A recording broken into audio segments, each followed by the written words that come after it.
interesante. El origen de los apellidos. En la antigüedad, no existían los apellidos. Tomemos la Biblia, por ejemplo, a los personajes del Antiguo y Nuevo Testamento se les conocía por su nombre: Abraham, Moisés, Pedro, Juan, Mateo, Jesús, María y José.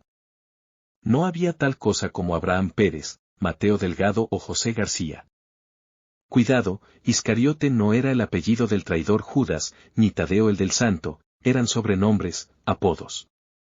Con el tiempo, las comunidades se poblaban cada vez más y de momento surgían las dudas: llévale este mensaje a Juan. ¿Cuál Juan?, preguntaba el mensajero.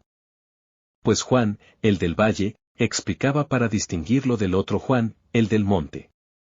En este caso, los apellidos del valle y del monte, tan comunes hoy en día, surgieron como resultado del lugar donde vivían estas personas.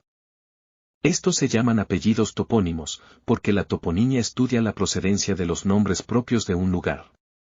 En esa misma categoría están los apellidos Arroyo, Canales, Costa, Cuevas, Peña, Prado, Rivera, que hacen referencia a algún accidente geográfico, y Ávila, Burgos, Logroño, Madrid, Toledo, que provienen de una ciudad en España. Otros apellidos se originan de alguna peculiaridad arquitectónica con la que se relacionaba una persona. Si tu antepasado vivía cerca de varias torres, o a pasos de unas fuentes, o detrás de una iglesia, o al cruzar un puente, o era dueño de varios palacios, pues ahora entiendes el porqué de los apellidos Torres, Fuentes, Iglesias, Puente y Palacios. Es posible que hayas tenido algún ancestro que tuviese algo que ver con la flora y la fauna.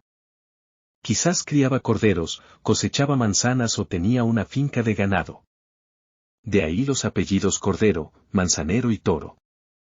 Los oficios o profesiones del pasado también han producido muchos de los apellidos de hoy en día.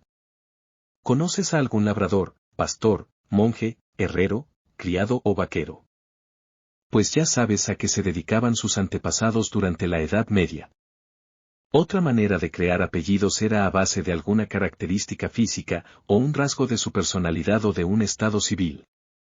Si no era casado, entonces era soltero; si no era gordo, era delgado; si no tenía cabello, era calvo; si su pelo no era castaño, era rubio; si no era blanco, era moreno; si tenía buen sentido del humor, era alegría; si era educado, era cortés.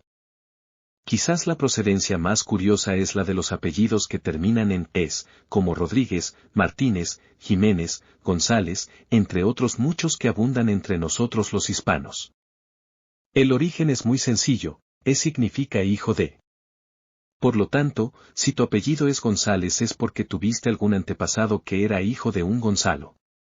De la misma manera, Rodríguez era hijo de Rodrigo, Martínez de Martín, Jiménez de Jimeno, Sánchez de Sancho, Álvarez de Álvaro, Benítez de Benito, Domínguez de Domingo, Hernández de Hernando, López de Lope, Ramírez de Ramiro, Velázquez de Velasco, y así por el estilo.